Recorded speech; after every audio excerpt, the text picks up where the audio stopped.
Assalamualaikum warahmatullahi wabarakatuh.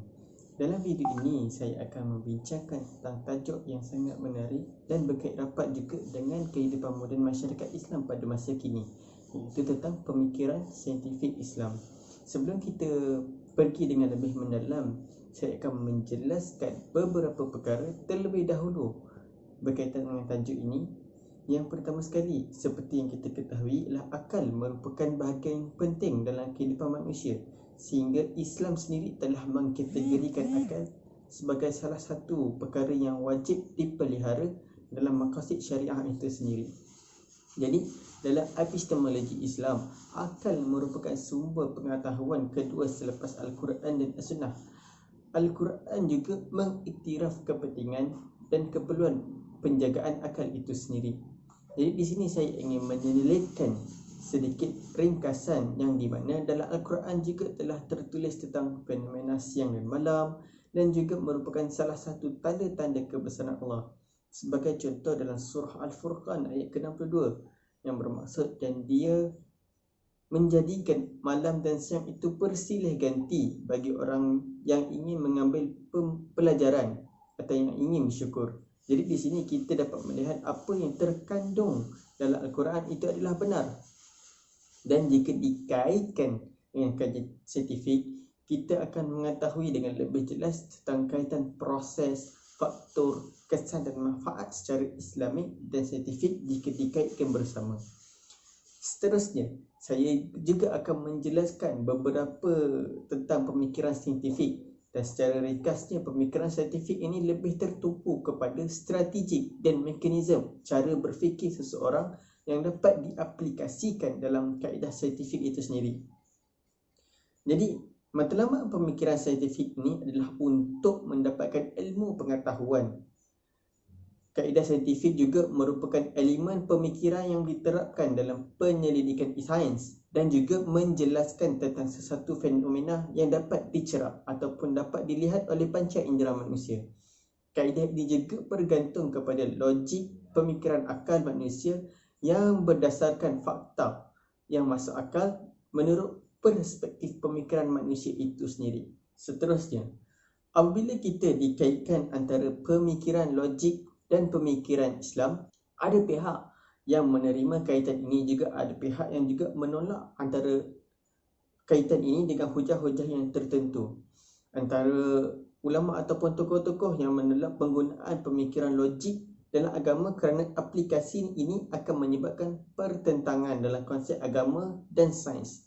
Konsep ini juga ditolak kerana aplikasi logik ini tidak relevan sama sekali untuk dikaitkan dengan konteks akidah seperti kepercayaan kepada malaikat dan benda-benda gaib yang tak dapat dicerap melalui panca indera manusia itu sendiri.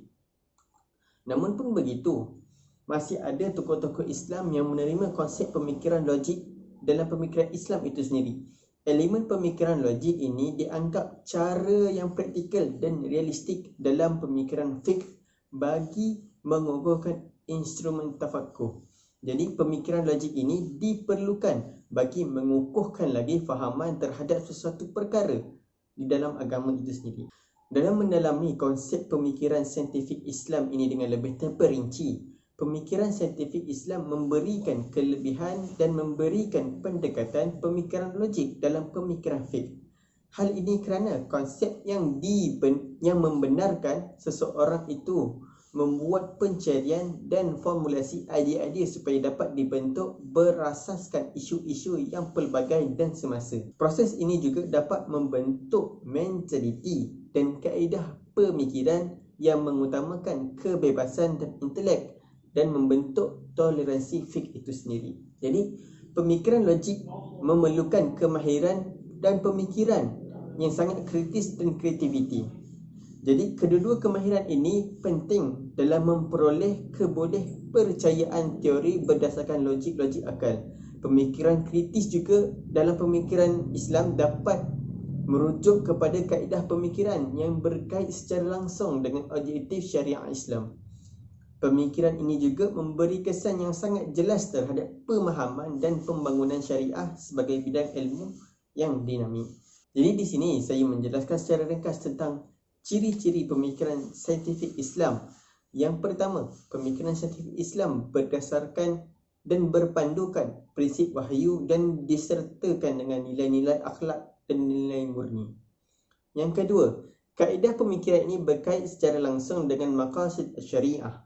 Yang ketiga, wahyu perlu dijadikan sebagai ilmu yang dinamik dan mempunyai daya motivasi dalam pengetahuan. Yang keempat, persoalan ilmu dan pencarian kebenaran yang bermatlamatkan selamat agama. Dan yang terakhir, penerokaan ilmu itu sendiri mestilah berasaskan kaedah yang objektif yang boleh diukur secara logik dan empirik. Jadi untuk pengetahuan, pemikiran saintifik Islam perlu diterjemahkan dalam bentuk tindakan dan amalan kita sendiri. Bukan sekadar teori yang membicarakan idea yang ideal tetapi tidak dapat dilaksanakan oleh manusia ataupun insan itu sendiri. Terdapat beberapa pendekatan pemikiran saintifik Islam termasuklah memupuk secara konstruktif pemikiran kritis yang bebas daripada elemen taklid. Selain itu juga, pemikiran saintifik Islam lebih menumpukan kepada idea pemikiran kritis berasaskan perspektif Al-Quran. Pendekatan ini melahirkan generasi Muslim yang rasional, teliti dan objektif yang berteraskan kerangka pemikiran Islam yang benar, bebas dari elemen taklid secara membuta tuli sahaja. Jadi di akhir perkongsian ini, saya menyimpulkan beberapa perkara. Sebenarnya elemen pemikiran saintifik ini wujud dalam Islam dan ia adalah untuk memudahkan manusia memahami dan menjalankan kehidupan seharian dengan teratur.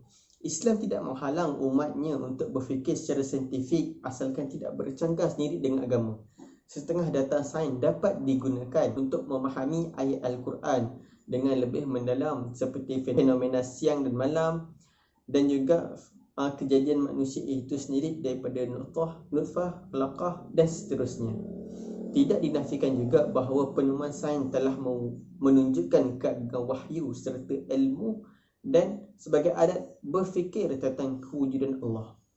Jadi penguasaan serta aplikasi pemikiran saintifik Islam ini merupakan tuntutan Islam yang akan menentukan ketamadunan masyarakat Islam dengan lebih maju dan moden mengikut perkembangan semasa. Jadi itu saja perkongsian saya pada hari ini. Sekian saja. Terima kasih.